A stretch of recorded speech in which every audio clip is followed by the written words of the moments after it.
Good evening and welcome to NTD News. I'm Don Ma in for Stefania. Here are today's top stories.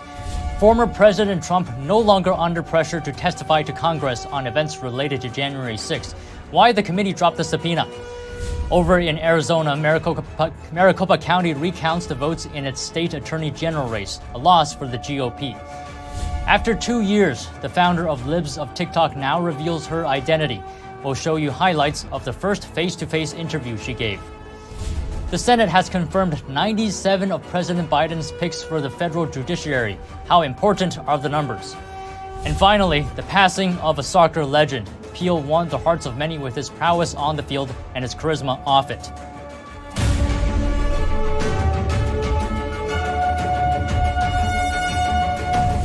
The January 6th committee has dropped its subpoena of former President Trump, saying it can no longer pursue the information since the committee has wrapped up its investigation.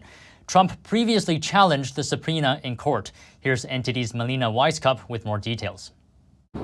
The January 6th committee 3 months ago in October requested former President Trump to come to Congress and testify to the committee and also provide them with documents related to the events on January 6th. But the subpoena is now obsolete. The committee has withdrawn it. The chairman of the January 6th committee sent a relatively short letter to Trump's lawyers saying that since the committee is nearing its conclusion, they could no longer pursue the information that they were requesting, also saying that former President Trump is no longer obligated to comply with the subpoena. But according to Trump's lawyers, he was never obligated to comply with this subpoena, and he didn't comply. In fact, the way he responded was by suing the January 6th committee, his lawyers stating that there was long-held precedent in practice that maintains separation of powers, which prohibits Congress from compelling a president to testify before it.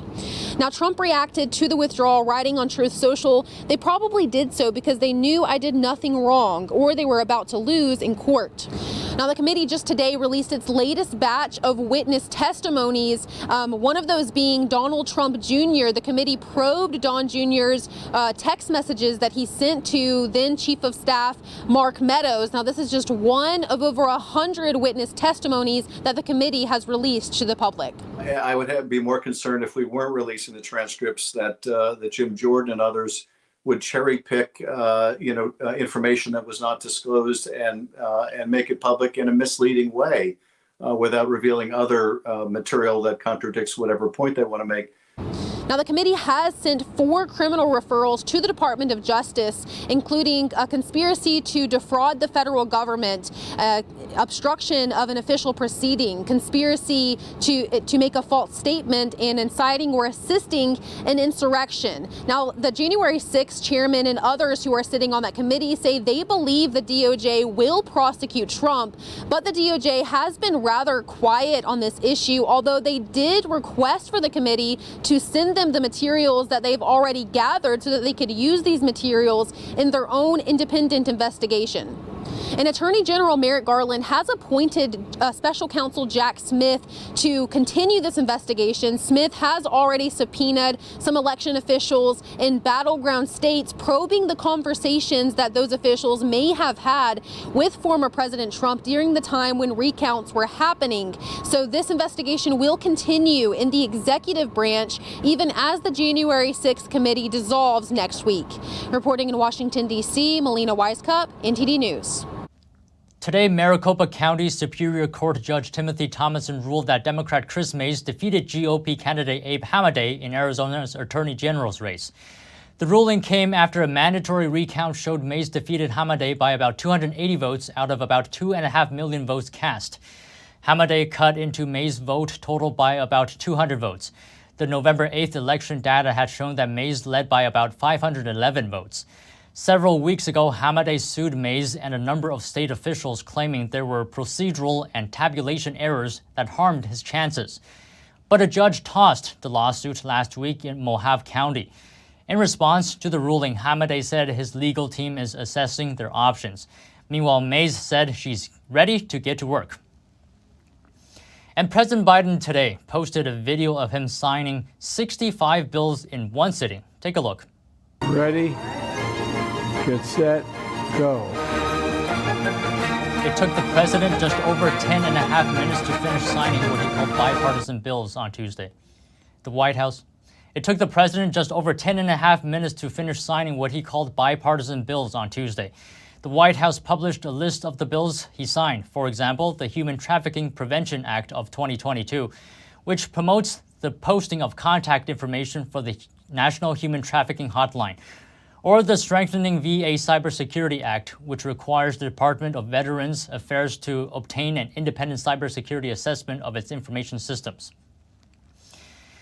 And an update on the FTX case. Missing funds are coming to the surface as court proceedings track down customer money allegedly misused by FTX.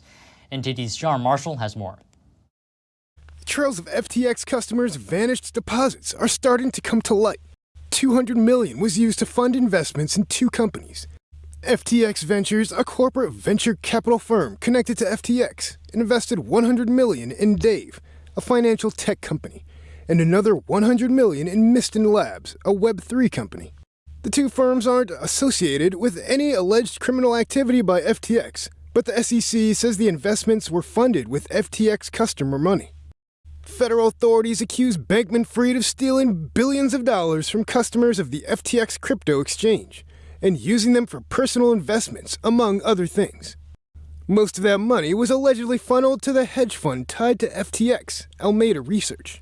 But money that Bankman-Fried claims to be his is also coming to the surface. Bankman-Fried also bought a nearly 7.6% stake in Robinhood, the popular stock trading app, earlier this year, with more than $500 million borrowed from Alameda.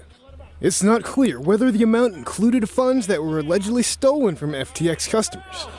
Sean Marshall, NTD News. Surging numbers of migrants are trying to cross through Mexico to reach the U.S. Along the way, some are taking advantage of their situation. A sprawling network of lawyers, fixers, and middlemen has taken root, and they're looking to turn a profit. NTD's Jeremy Sandberg has more on the growing corruption. Where some see despair, others see opportunity. Legal papers, freedom from detention, transit permits, temporary visas. All are available for a price via the network. Mexico has long been plagued by drug cartels that make millions from smuggling migrants. Now lawyers, fixers, and middlemen are also looking to get a percentage.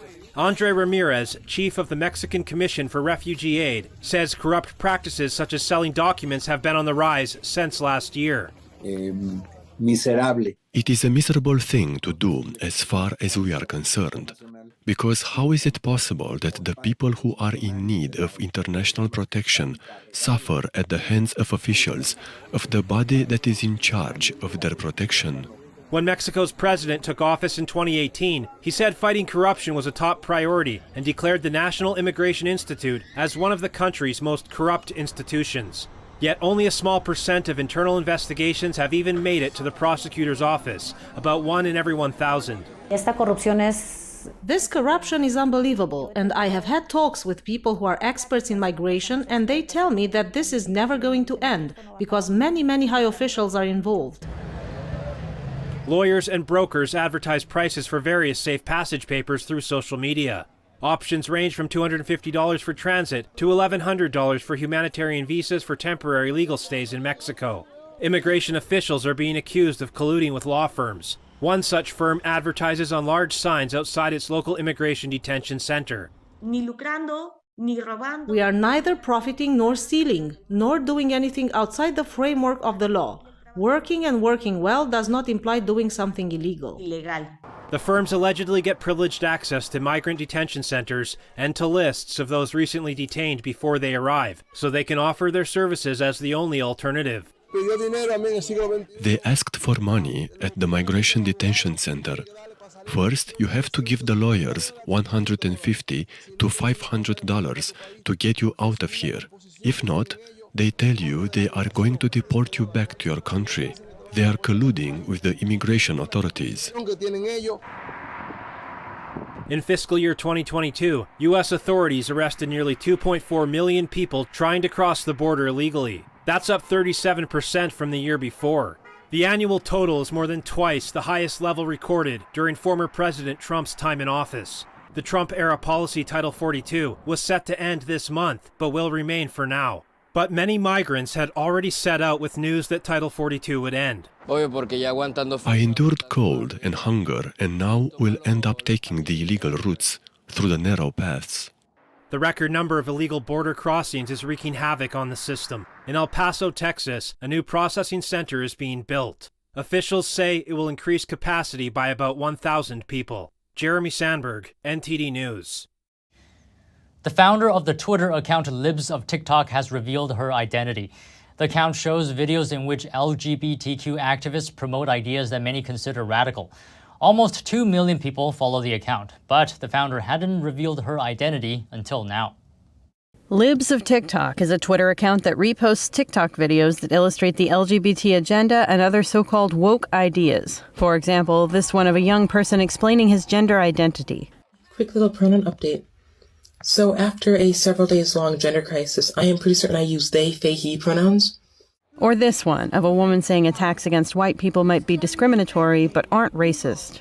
If BIPOC stand in the street and scream at the top of their lungs, I hate all white people, I want all white people to go die, die white devil, you cracker that's still not racism.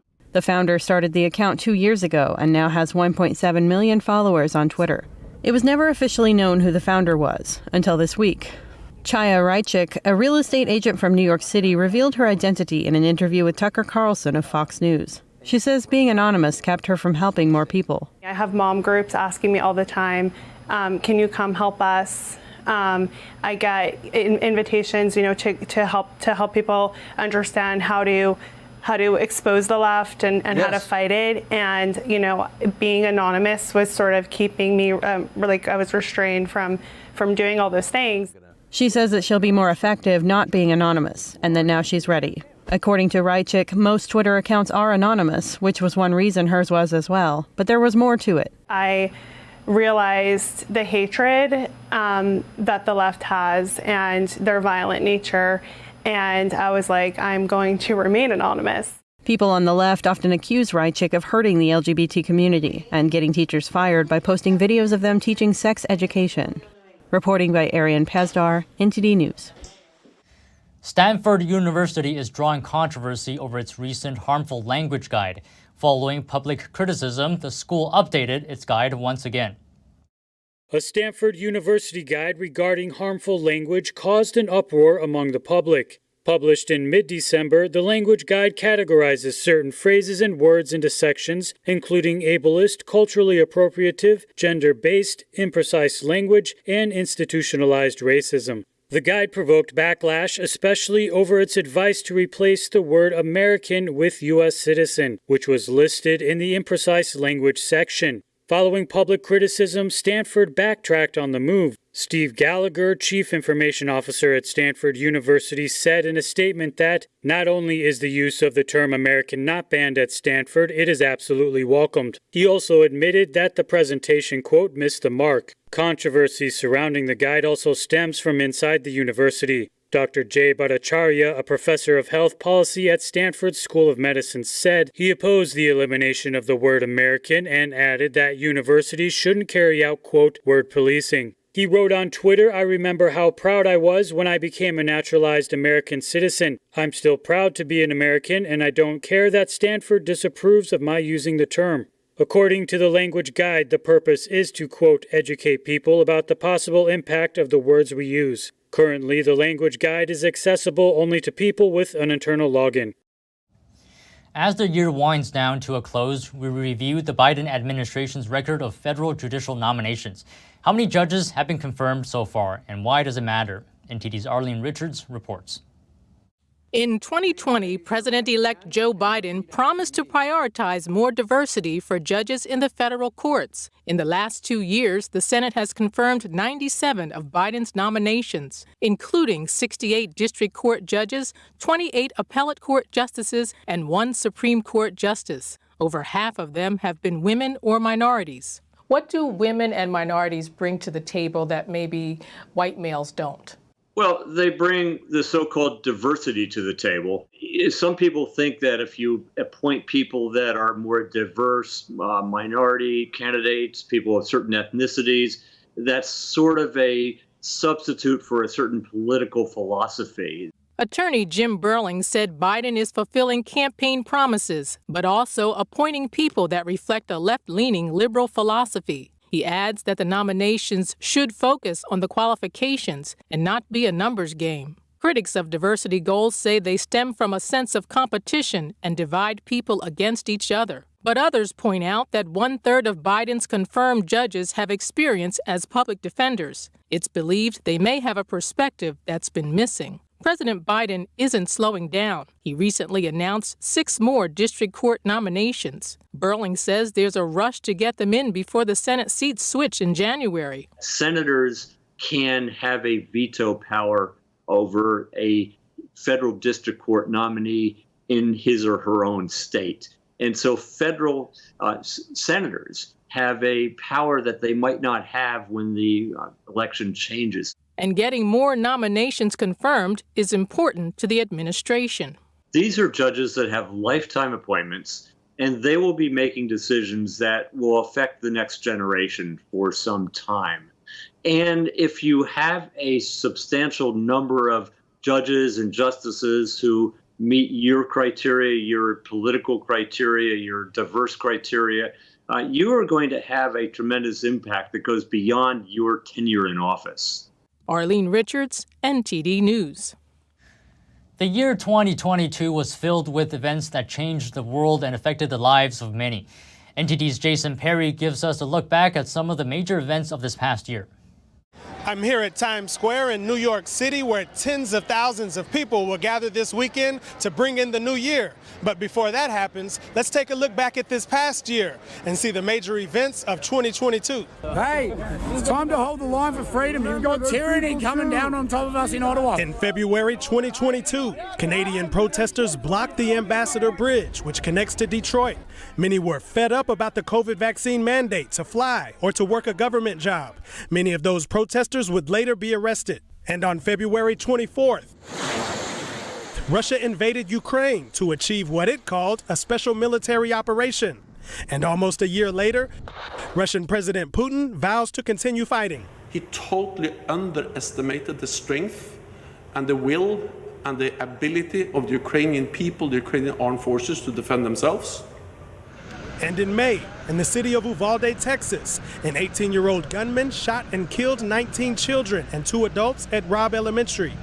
The responding officers faced harsh criticism for waiting over an hour to take down the gunman. Once you start hearing gunshots and you know that the gunman is in a room with people, you can't sit back and wait. We are here to help you if you are pregnant. And in June, the Supreme Court overturned Roe v. Wade, a decision that was in the books for almost 50 years. This is amazing. This is probably the best day of American history in my lifetime. The pro-life people who are out here contradict themselves in everything that they do. They are not pro-life. They're pro-hypocrisy, pro-birth, and pro-control. I, Ketanji Brown Jackson, do solemnly swear. And at the end of June, Ketanji Brown Jackson, who was nominated by President Biden, became the newest Supreme Court justice. And in September, Hurricane Ian ripped through southwest Florida, killing at least 126 people. We're working with Elon Musk and Starlink satellite. Starlink provided internet service to areas affected by the hurricane. And in October, Elon Musk bought Twitter for $44 billion. He brought major changes to Twitter leadership and publicized internal documents about content moderation. And on to December, WNBA star Brittany Griner was released from Russian prison in exchange for Victor Bout, also known as the Merchant of Death. Also this year, Americans saw the highest inflation in 40 years, and the Biden administration passed the Inflation Reduction Act, which they say could help fix that. Well, that's a wrap for this year's Roundup. We look forward to bringing you the rest of this year's news and keeping you informed in 2023 as well. Jason Perry, NTD News, New York. Taking a break now, but if you have any news, tips, or feedback for the show, you can email us at eveningnews@ntd.com. Coming up, the UK considers a testing mandate for travelers from China. If it goes through with the policy, it would join nations like the US and Italy. And in soccer, the passing of a legend. NTD's Dave Martin reflects on the life and times of Pele. That and more when we return.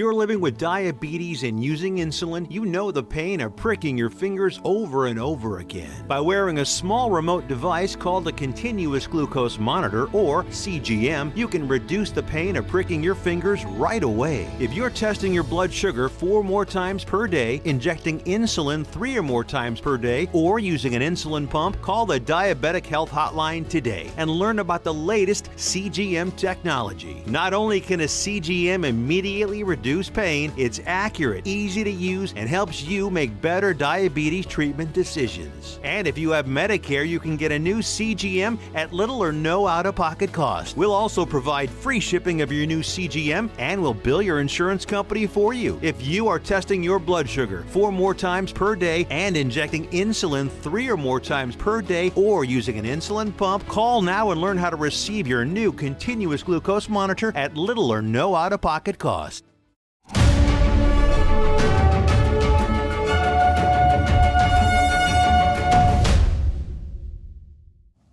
The British government appears to be backtracking on its suggestion that travelers from China will not be screened for COVID.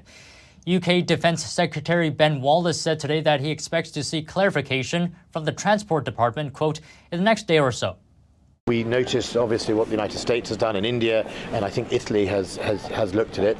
We keep under review all the time, obviously, health threats to the United Kingdom, wherever they may be. I think the Department of Transport will take medical advice, talk to the Department of Health, and they'll come to some decisions depending on what we see coming out of China. But at the moment, it's under review. The comments come after Lord Bethell urged ministers to rethink their policy. Speaking to the Today programme on Radio 4, Lord Bethell praised Italy's approach of quarantining those who test positive on arrival. The Tory peer said this strategy would allow for genomic testing to be carried out to understand whether any new variants are emerging. Meanwhile, former Tory Minister Steve Bryan echoed Lord Bethell's concerns, warning that the NHS would not be able to cope if travellers from China brought over a new variant. It comes after the US joined Italy, India, Japan and others in announcing new travel rules after the abrupt end of Beijing's zero COVID policy sparked a surge in cases. The island of Taiwan could soon increase its arms supplies. That's thanks to a potential $180 million arms sale approved by the Biden administration yesterday. It comes amid ongoing tensions between the island and the Chinese regime. Washington has long provided arms to the island under the terms of the Taiwan Relations Act. There is bipartisan support for supplying Taiwan with weapons. And now over to sports news. Here's NTD's Dave Martin with today's top stories. Thank you, Dawn. Sad news in sports today as soccer legend Pele passed away at the age of 82. His daughter confirmed the news on social media. Pele had been in and out of the hospital recently after a tumor was found on his colon. During his standout career, though, the Brazilian great scored a global record 1,281 goals and is still the only one with 3 World Cup titles. His first came in 1958 when he was just 17, making him the youngest player ever in the tournament. Yet in spite of his age, he starred for Brazil with a hat-trick in the semis and then 2 more goals in the finals against the host team Sweden. Now, Pele initially retired in 1974, but financial problems brought him out of retirement the following year to play in the fledgling North American Soccer League for a then staggering $1 million a year salary. His on-field talent helped lead the New York Cosmos to a title in 1977, while his charm and charisma brought millions of previously uninterested American fans to watch the world's most popular game. In fact, years later, when the U.S. was named host of the 1994 World Cup, the head of the U.S. Soccer Federation called Pele the most important reason why. Pele is survived by 6 children.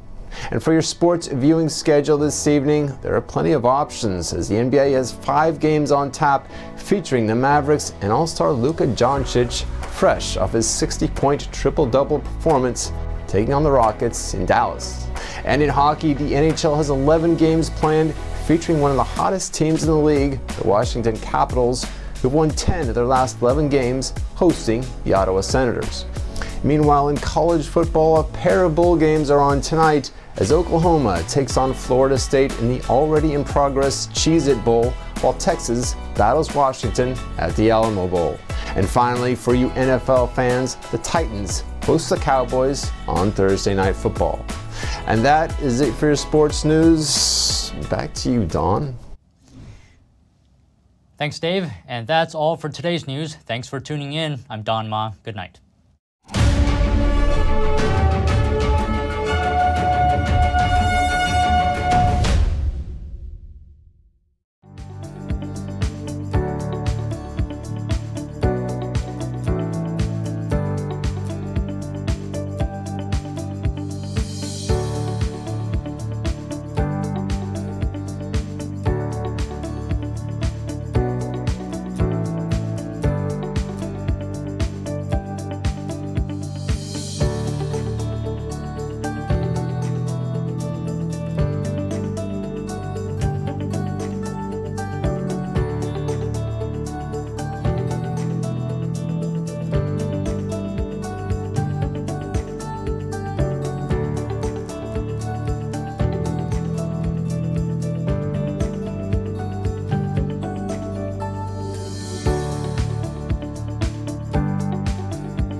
Thanks for watching us on YouTube. Did you know YouTube only keeps selective videos on its platform? So if you want to make sure you get the full picture, just subscribe to our newsletter. Go to newsletter.ntd.com and sign up. It's free.